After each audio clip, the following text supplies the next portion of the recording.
Hey there, March, what are we at? March 61st, something like that, 62nd. Just wanted to get back to you here and give you another in-home workout. There's three things that have really come to my mind during this whole quarantine, stay-at-home deal. Number one is, I'm so glad I got a haircut before this thing went crazy. These roots are showing up, they're gray. For my ladies out there, how about that gray root right down the middle? So glad I got my hair done. Number two, there's three things I resort to when I'm just bored out of my mind. Number one, a nap. Number two, a nap. Number three, a nap. Just go to sleep. Hey, take a nap. And then the third thing I was thinking of during this whole stay-at-home quarantine thing is a couple months ago, maybe 3 months ago, I decided, like, you know what? I'm going to clean out my garage today. I went to Menards and got some masks. I'd never heard of an N95 mask before the coronavirus. And I used one of them. I got back in my closet the other day. Sure enough, the other mask that's left is an N95 mask. I told Jess, we have one N95 mask if this situation gets bad. I said, well, I guess I'll be dying early. You'll get the mask. So anyway, hope you found that funny. Just trying to lighten up your day. Hey, I want to show you a workout you can do at home with the equipment that you have. And give you a little bit of variety in what you've got going on at the house there, okay? So, first one here. Attach your band about shoulder height, chest height, maybe just a little higher than that. I don't know what you're using, whether it's a treadmill or a post in your basement. I'm not sure what you're using to anchor your band, but about shoulder height, chest height, maybe just a little bit above that is fine, okay? A lot of you have a yellow band. What I would like to see you do is take one hand on both handles, instead of being on the inside of the band like I showed you in your first workout where you're stepping and pressing. One hand on both handles. If the right if the right arm is working, I want the left leg forward. But I want you on the back tiptoe. And then from there, if you have dumbbells at home, you can put a dumbbell in this opposite hand, but you're gonna push one, push the band, and pull the dumbbell. If you don't, no problem. Okay? Big thing we're looking for, lower body stability or balance, and then good upper body strength. You have to figure out how far away can I be from my anchor point where I can get plenty of tension, but if I get too far away, now I can't get the range of motion I'm looking at to really go ahead and get the full extension, okay? Let's get about 15 aside, and if the left arm is working, the right leg's gonna be forward. So opposite arm, opposite leg, okay? Number two, one of the things we can do is get a ton of core strength with having both hands on both handles now. So if I'm stepping out here, I'm going to sit down just a little bit, and then one thing I'm looking for is for the band to be kind of like at the center of my body, and then I'm just wanting to create some rotation with some pretty good speed. Okay, you got to figure out again, how far away from that anchor point can I be where when I come back, it's just going to lay limp and not have any tension. Okay? On something like that, I'd probably get about 20 aside, where you're working on some pretty good speed here. Your lower body can rotate, your chest can rotate, arms just have to stay straight. That's the biggest thing. Okay? Number three, let's use a stability ball. I mentioned to you in your first video, I'd like you to have a 65 centimeter ball if you order one.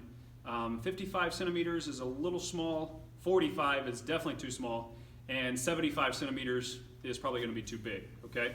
So 65 centimeter ball, if you order one off of Amazon or any kind of website. The first one I showed you, we had your forearms pretty close together, and we had your hips up level with your shoulders, and we just went straight out in front of you. This time, if I give you a front-on view, we're going to make a circle type move. Let's go 10 to your left, 10 to the right. Okay, so feet are shoulder width apart. Forearms are still pretty close together on the ball. Hips are still up level with your shoulders. I'm going to get 10 in one direction, 10 in the other direction before you drop your hips. If, when you're doing that exercise, you feel your hips start to sag a little bit, go ahead and drop to your knees and just reset. I'd rather you reset than hurt your back, okay? All right, next one here. if you are at home and you want to get some good leg strength, one of the things I showed you was you can do some side lunges to a single leg balance. Again, all of this, you just have to consider any injuries you may have had. Knees, low back, hips, shoulders, any kind of surgeries, okay? But this time, I want to show you one where we can actually do a squat to a little bit of a jump.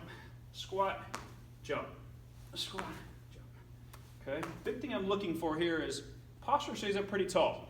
Make sure you don't dive forward with your posture and that your heels stay on the ground when you do the squat part of this, okay? I just don't want you getting up on your tiptoes when you go down on your squat. Big thing we're looking for there.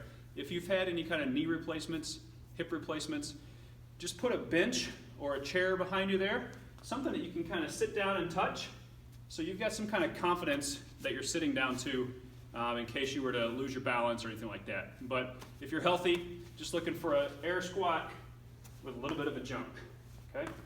Good way to get some good leg strength, get the heart rate up, okay? It's gonna be a good workout. Last thing I'd like to show you, if you are in a room where you have a bench, an ottoman, couch, anything that's gonna be about 18 inches to 24 inches high, I'm gonna show you with the stability ball in case you have a ball at home as well. But anything where you're about 18 to 24 inches elevated, one of the things we can do, let's come on your back, have your feet up on that ottoman, couch, chair, ball, okay? Let's have your arms on the ground. You're actually gonna push through the ground to get your hips up.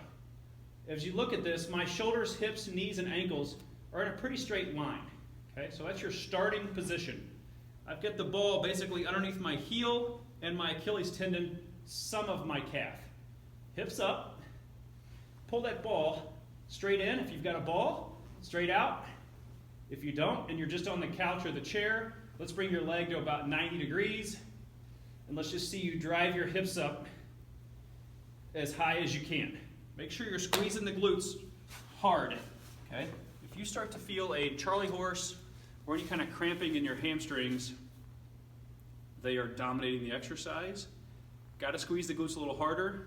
If that cramping or Charlie horse starts to take place, just take your feet down to the ground like we did in the first workout and get a good glute bridge that way, okay? I just don't want to see any Charlie horses in your hamstrings. It's not fun. So, okay, first one, you've got a good pressing move. Second one, we've got some good core rotation.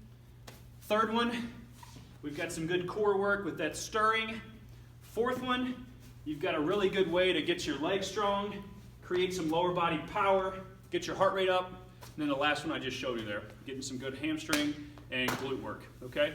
Anything outside of that, be creative with your bands, do some pulling if you want to strengthen the backside of your body. And there's a ton of core work we can do where we're on planks on the ground, anything like that I've showed you in other videos, okay? So if you come through those 5 exercises probably 3 times, it should be about 30, 35 minutes.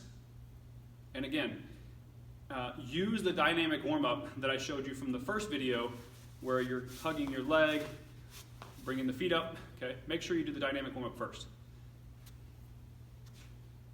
Last one I want to show you in the group. If you have a little mini band, and I'm using the lightest one because it's going to be a good contrast on these black pants, but use a little mini band to isolate your glutes. So let's step into the band.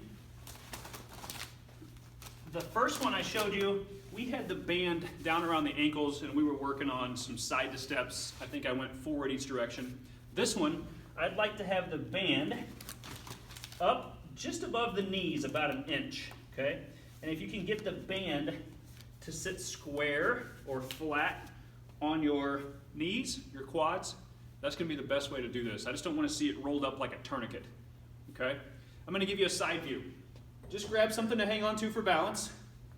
Sit down a little bit with your feet inside shoulder width. From there, I'm kind of in golf posture, if you will. Just an athletic stance, okay? Feet are inside shoulder width. Take your right leg to 90 degrees. I did not change my posture here when I did that.